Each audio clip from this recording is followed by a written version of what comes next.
Saludos a todos y bienvenidos a este video de Comicsmen. Soy Paco y en esta ocasión vamos a platicar sobre este cómic que tenemos aquí. Se trata de la primera aparición de The Punisher ocurrida en el Amazing Spider-Man número 129 con fecha de portada de febrero de 1974. Antes de comenzar, quisiera agradecerles infinitamente a todos por acompañarnos el día de hoy. Les recordamos suscribirse al canal si es que no lo han hecho ya y no dejen de activar la campana para recibir notificaciones de nuevos videos de Comicsmen. Y bueno, pues echémosle un vistazo a este cómic que vio el debut de Frank Castle dentro del universo Marvel. Para su creación, Punisher contó principalmente con las aportaciones de 3 autores Marvel que trabajaban en la compañía durante aquellos años: Gerry Conway, Ross Andru y John Romita Sr. La iniciativa original corrió a cargo del escritor Gerry Conway, quien entonces fungía como el guionista del cómic Amazing Spider-Man.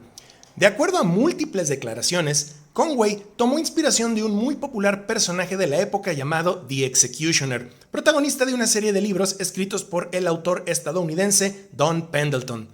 El origen de dicho personaje tiene similitudes palpables con el que posteriormente sería el origen de Frank Castle.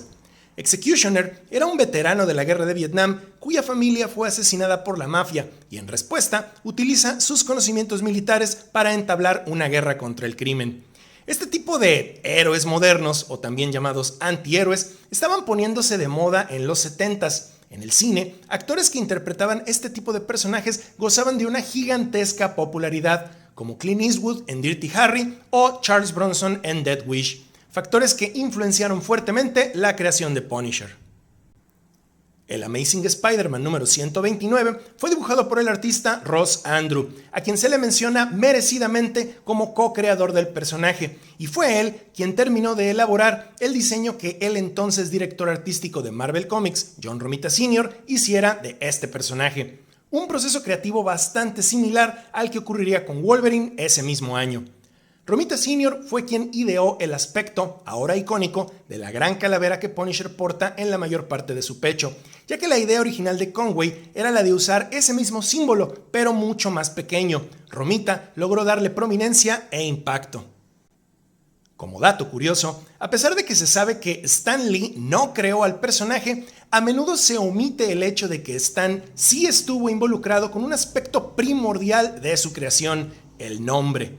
Gerry Conway quería llamarlo originalmente The Assassin, pero Stan, en su posición como editor en jefe, aconsejó lo contrario, argumentando que si la intención era en posteriormente convertir en héroe a este personaje, un nombre como The Assassin no sería bien visto.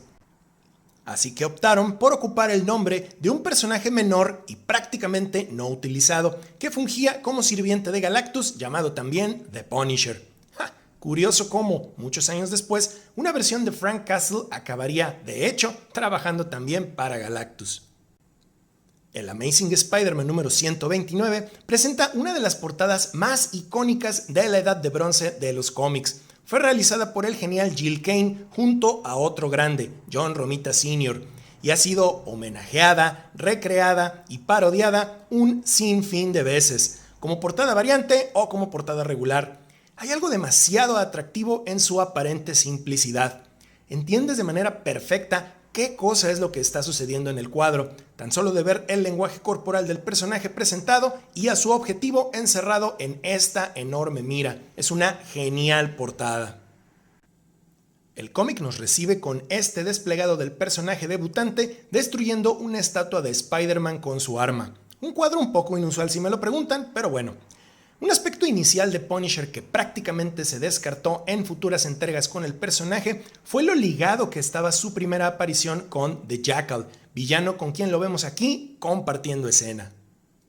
Posteriormente, se nos revelaría que este personaje se trataba realmente de Miles Warren, profesor universitario de Peter Parker y el responsable directo de haber clonado a Spider-Man y a muchos personajes relacionados con él, como Gwen Stacy, con quien el profesor estaba obsesionado. Como dato curioso, esta también es la primera aparición de la identidad de The Jackal. La audiencia, en este punto, ignoraba por completo que se trataba de Miles Warren. El Punisher que nos presentan aquí se encuentra manipulado por Jackal, haciéndolo creer que Spider-Man es un asesino de inocentes.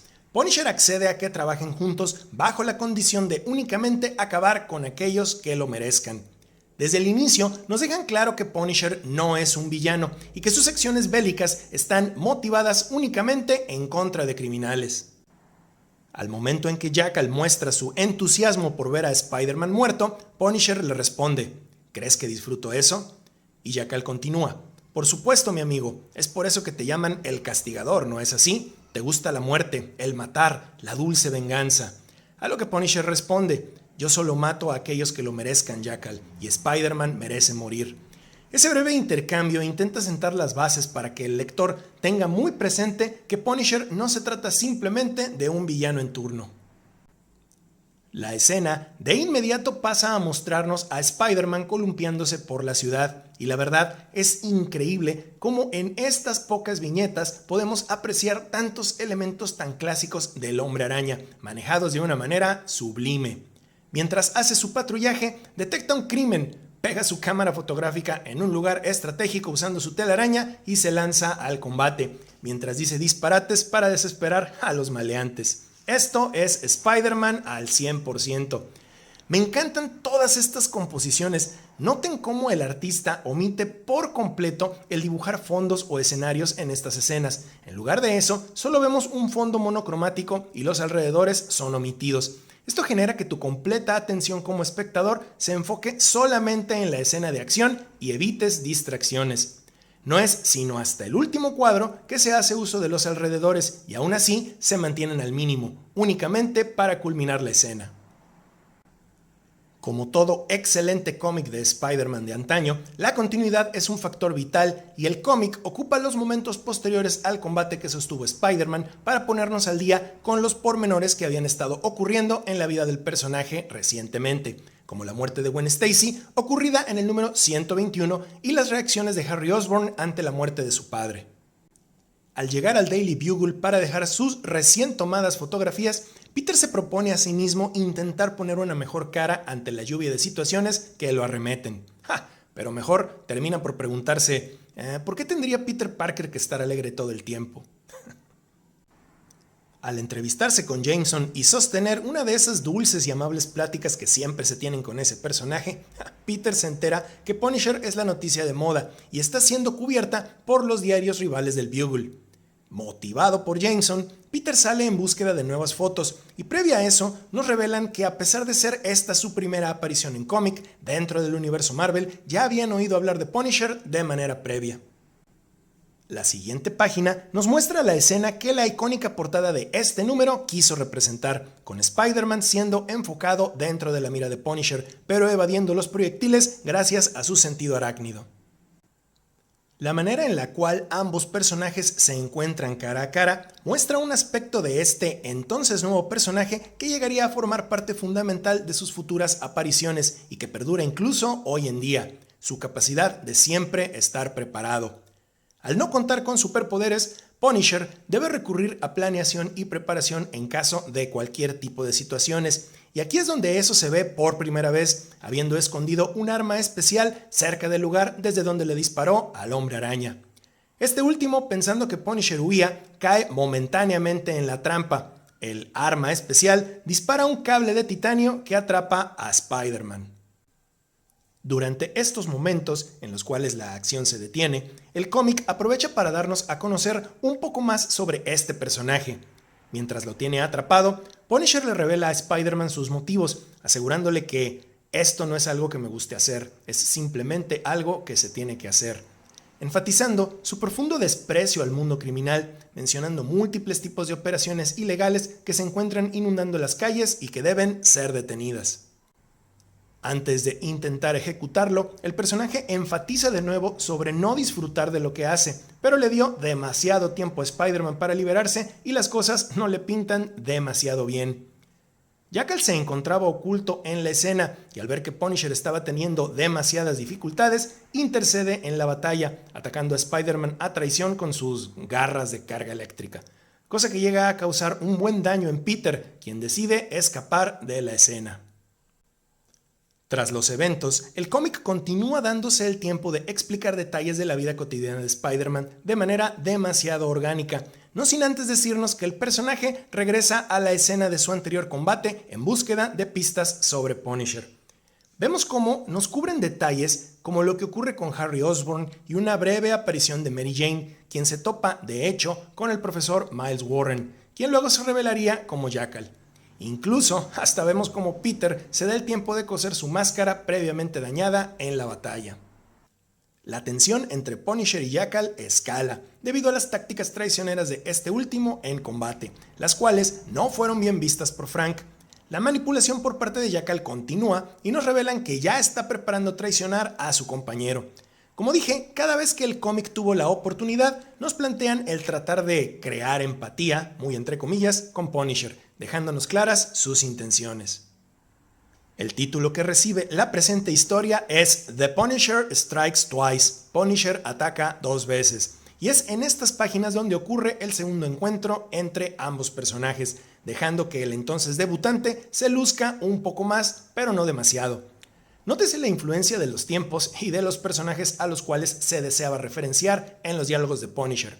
Cuando Punisher entra repentinamente a escena, Spider-Man dice: «Oh no, eres tú de nuevo, ¿que nunca te rindes?», a lo que Punisher contesta: «No mientras aún estés vivo, punk». But Ian, this is a 44 Magnum, the most powerful handgun in the world, and would blow your head clean off.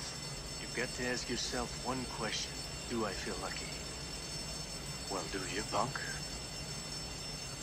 Casi para finalizar la aventura, se nos menciona por parte del personaje que es un Marine, después de que Spider-Man se asombrara de sus movimientos. Y fíjense que, en mi opinión, hay un aspecto de Punisher que sin duda se ha ido perdiendo un poco a recientes años con el personaje: sus habilidades de combate y su agilidad. Estos elementos solían ser remarcados bastante como parte de sus características, y hoy en día dicho aspecto se ha ido desvaneciendo del cómo nos lo plantean, casi al grado de darnos a entender que no sabe hacer nada más allá de disparar armas. Depende mucho del escritor, claro, pero es algo que se ha ido dando. Tras darse cuenta de que fue engañado por Jackal, Punisher hace tregua con Spider-Man y este último le pregunta el porqué de su guerra, cosa que Punisher no revela, solo termina diciendo que es un guerrero peleando una solitaria guerra. Y bueno, pues esta fue la primera aparición de Punisher, un personaje que, a pesar de ser un producto de su tiempo, sin duda ha conseguido mantenerse relevante al día de hoy, a pesar de que ciertamente a fechas recientes no se le ha manejado de manera adecuada. Esperemos que eso eventualmente mejore. Los invitamos a dejarnos en la caja de comentarios si les gustaría ver más cómics de Punisher reseñados en el canal y también decirnos si tienen alguna historia favorita de este personaje. Y bueno, pues en Comics Men les agradecemos infinitamente su fantástica compañía. Si el video fue de su agrado, por favor compártanlo, suscríbanse al canal y regálenos su like. No olviden también seguirnos en nuestras redes sociales, es @ComicsMenPodcast para Facebook, Twitter e Instagram. Se despide por el momento su amigo Paco y recuerden, nos veremos en el siguiente universo.